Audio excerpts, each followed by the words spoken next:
আমাকে কেউ বিক্ষোভ দেখায়নি, কিছু করেনি।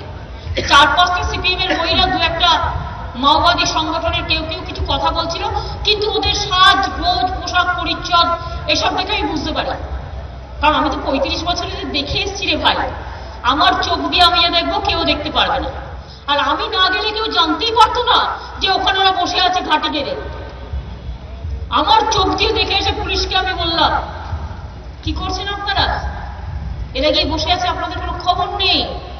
একদম শান্তিপূর্ণ জায়গা, খুব শান্তির জায়গা এবং অতিরিক্ত সুন্দর গ্রাম। মানুষের আতিথেয়তা মানে বলে শেষ করা যায় না, এবং মানুষ অসম্ভব চায় যে আমরা আসি, এবং মানুষের আতিথেয়তার কোনো মানে খাটো করে বলা যাবে না। প্রতিটা মানুষ, একটা ছোট বাচ্চা থেকে বয়স্ক লোক সবাই।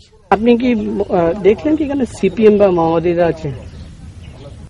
আপনার গায়ে কি তকমা আছে আমি তো জানি না, আপনার জামা খুলে তো দেখিনি না, কিন্তু আপনি কি মনে করছেন কি এই গ্রামে সিপিএম বা মাওবাদী? আমি এই গ্রামের মানুষের কাছে এদের আতিথেয়তায় আপ্লুত। আমি এখানে কোনো রাজনীতি করতে আসিনি। কারা কি করলো আমি কি ভাবছিলাম, আমরা ভাবছি সিপিএম আর মাওবাদী দুজনেই খুব সক্রিয়। সিপিএম তো তলানিতে ঠিকই গেছে, তার বাইরে থেকে দুটো লোককে, দুটো মেয়ে চিৎকার করলো, তাতে কিছু আসে যায় না।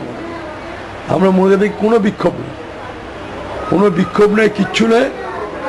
সিপিএম এর দুটি লোককে শিখিয়ে পাঠিয়েছে, মেয়েকে, ওই কয়াল পরিবারের দুটি মেয়ে আর দুটি মাওবাদী মেয়ে কোথা থেকে এসছে, এসব করে পশ্চিমবাংলার মামাটি মানুষের সরকারকে হেয় করা যায় না, মুখ্যমন্ত্রীকে হেয় করা যায় না। বাংলার মুখ্যমন্ত্রী হয়েছে, কোটি কোটি মানুষের ভোট পেয়ে হয়েছে, তাকে এই জায়গায় প্রতিপন্ন করা যায় না। আমরা ভাবি কালকে ঘটনা বিচ্ছিন্ন ঘটনা কোনো ব্যাপারই না, ওটা আমরা পরোয়াই করছি না ব্যাপার নিয়ে।